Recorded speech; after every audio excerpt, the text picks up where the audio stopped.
Shalom, shalom, peuple de Dieu, béni de l'Éternel. En ce matin, je suis venu t'apporter une très bonne nouvelle. En ce matin du 11 décembre, je viens t'annoncer un changement, une métanoïa.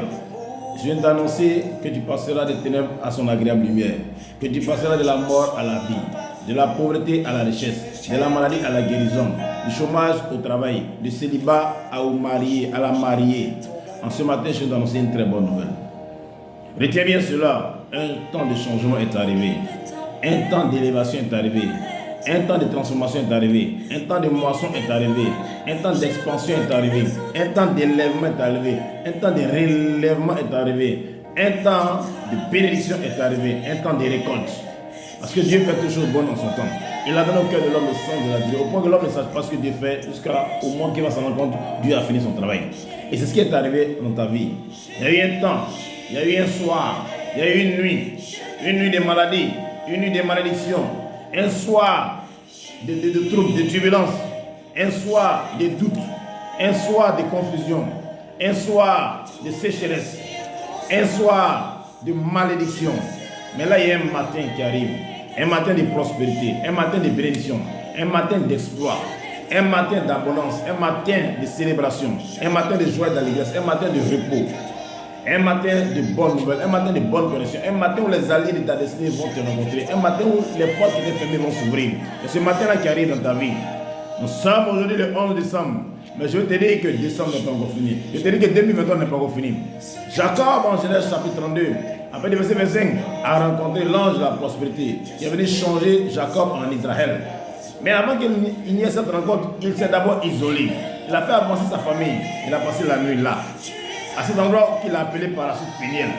Oui, où il a rencontré Dieu face à face. Et il a été béni, il a été sauvé.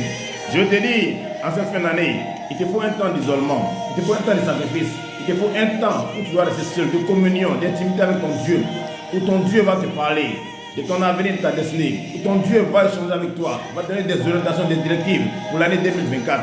Il te faut un temps de retraite, il te faut un temps seul à seul avec ton Dieu, cœur à cœur avec ton Dieu, et il va te donner des directives à suivre. Je t'invite à prendre ce temps-là, avant la fin de ce mois. Prends un temps avec ton Dieu, prends un temps d'échange, prends un temps de communion, prends un temps de jeûne. Un jour, 2 jours, mais prends un temps avec lui, seul à seul. Parce que pendant ce temps-là, il va te visiter, il va te bénir. En ce matin, il m'a dit, l'ange qui est descendu pour bénir Jacob. L'ange qui est descendu pour changer la destinée de Jacob. Cet ange est descendu dans ce mois de décembre. Cet ange, certainement, était descendu en janvier, en février, en mars, en avril, mai, juin, juillet, août, septembre, octobre, novembre. Tu ne l'as pas rencontré. Tu as manqué à l'appel. Tu as manqué au rendez-vous. Tu as manqué à l'opportunité. Cet ange est encore là, dans ce mois de décembre. L'aurore de 2024 s'approche. Comme Jacob, l'aurore s'est levée. L'ange a dit, laisse-moi aller parce que le jour va se lever. L'ange de décembre est descendu. Il doit partir parce que 2024 s'approche. Il doit partir. Oui, le crépuscule de 2023 va bientôt prendre fin. Et nous allons atteindre l'aurore de 2024. Alors l'ange veut partir, mais il n'est pas encore allé. Parce que 2023 n'est pas encore fini. Il y a encore quelques jours. Et en une journée, Dieu peut faire beaucoup de choses. En une semaine, Dieu peut faire beaucoup de choses. En 2 semaines, Dieu peut faire beaucoup de choses. En une heure, en une minute, en une seconde, Dieu peut changer le cours de ton histoire. Je vais te dire, l'ange de la prospérité est là. Il n'est pas encore parti. Il te faut rester seul à seul avec lui, pour lutter avec lui, pour lui dire, bénis-moi, sinon tu ne seras pas parti. 2023, tu n'iras pas sans m'avoir béni. 2023, les promesses qui ont été annoncées, les prophéties, les révélations qui ont été annoncées sur ma vie, tu vas me les accorder, tu vas me les donner, tu vas les concrétiser avant de partir. 2023, tu n'iras pas sans avoir enfanté ma bénédiction qui était prévue. L'agenda de Dieu pour moi en 2023 n'est pas encore achevé.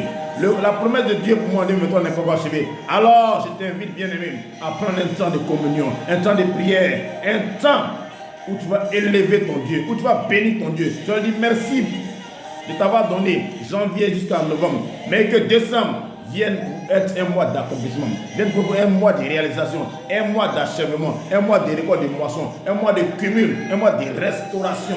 Oui, il faut avoir la restauration parce que tu as manqué au rendez-vous de janvier jusqu'à novembre. Alors il faut restaurer le temps manqué, il faut restaurer le temps perdu, il faut restaurer le rendez-vous manqué, l'opportunité manquée. Alors décembre, il y a la restauration. Mais au-delà de la restauration, puisque nous sommes déjà en fin d'année, il n'y a pas encore 11 mois, il y a seulement quelques semaines. Alors il te faut aussi l'accélération. Alors, la restauration et l'accélération vont se cumuler dans ta vie. Tu vas associer les deux saisons, la saison de la semaille et la saison de la moisson. Comme le dit dans le livre de Amos, semaille et moisson, le laboureur et le semeur vont se suivre. Alors je vais te dire, tu vas cumuler les deux saisons dans ce mois de décembre. Tu vas cumuler ces deux saisons dans ces derniers jours du mois de décembre, dans ces derniers instants de l'année 2023. Semaille et moisson, le laboureur et le semeur vont se suivre dans ta vie. Tu vas cumuler les deux saisons. Dieu est venu pour changer ta vie. Dieu est venu pour changer ta destinée. Dieu est venu pour te donner une nouvelle histoire. Là où les gens ont pensé que c'était fini pour toi, le Seigneur m'envoie te dire ce matin, ça n'a même pas encore commencé. C'est maintenant, il est sur le point de changer ton identité et te bénir. Alors, reçois cette parole. Sache que l'ange de la prospérité qui est descendu au temps de Jacob pour annoncer à Jacob une nouvelle vie, pour annoncer à Jacob une nouvelle identité, cet ange est encore là en ce mois de décembre. Tu as manqué au rendez-vous de janvier jusqu'en novembre. Ne manque pas ce rendez-vous de décembre. Prenez un temps de connexion, un temps d'intimité pour que Dieu te parle de cœur à cœur et qui transforme ta vie, qui change la nuit en jour, qui change la sécheresse en prospérité, qui change le manque en abondance, qui change le célibat en mariage, qui change la sécheresse en saison pluvieuse. C'est le temps où ta terre aride deviendra un Éden. C'est le temps où la terre des déserts deviendra un jardin de l'Éternel, arrosé par les mains de l'Éternel lui-même. Il prendra soin lui-même d'arroser ta terre. Dieu soit avec toi. Dieu te bénisse. Dieu te garde. Dieu te préserve. Et qu'avant que l'aurore de 2024 s'élève, que le crépuscule de 2023 te bénisse. Que l'ange de la prospérité te bénisse avant son départ, au nom de Jésus. Amen. Shalom, shalom.